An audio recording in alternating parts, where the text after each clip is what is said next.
بسم اللہ الرحمن الرحیم۔ اللہم صلی علی محمد و آل محمد وعجل فرجہم۔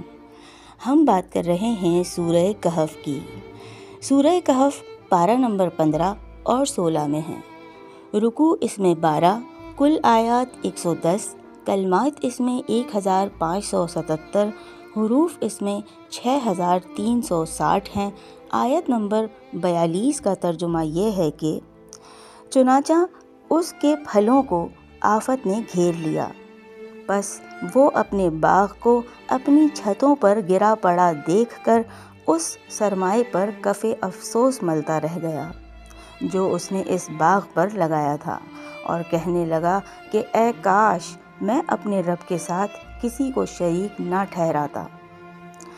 سامعین گرامی، ہوا یوں کہ اس کافر کے باغ پر عذاب آ گیا، اور باغ کے ساتھ ساتھ اس کے دیگر ہر طرح کے مال و اسباب پھل ہلاکت میں گھیر لیے گئے، اور باغ بالکل ویران ہو گیا۔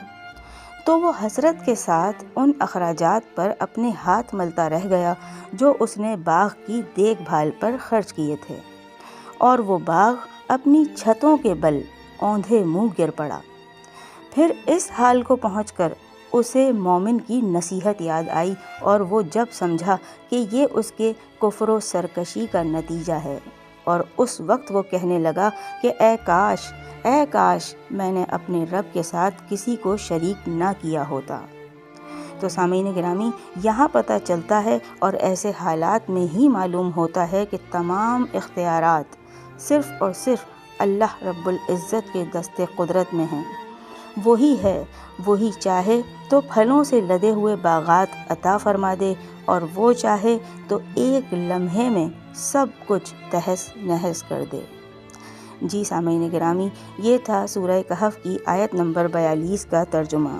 ویڈیو آپ کو پسند آئے تو اس کو لائک کیجیے گا، شیئر کیجیے گا، کمنٹ کر کے اپنی رائے سے آگاہ ضرور کریں، اور چینل کو سبسکرائب لازمی کریں۔ بہت جلد آپ سے پھر ملاقات ہوگی انشاءاللہ سورہ کہف کی مزید دوسری آیات کے ترجمے کے ساتھ۔ جب تک کے لیے اللہ نگہبان۔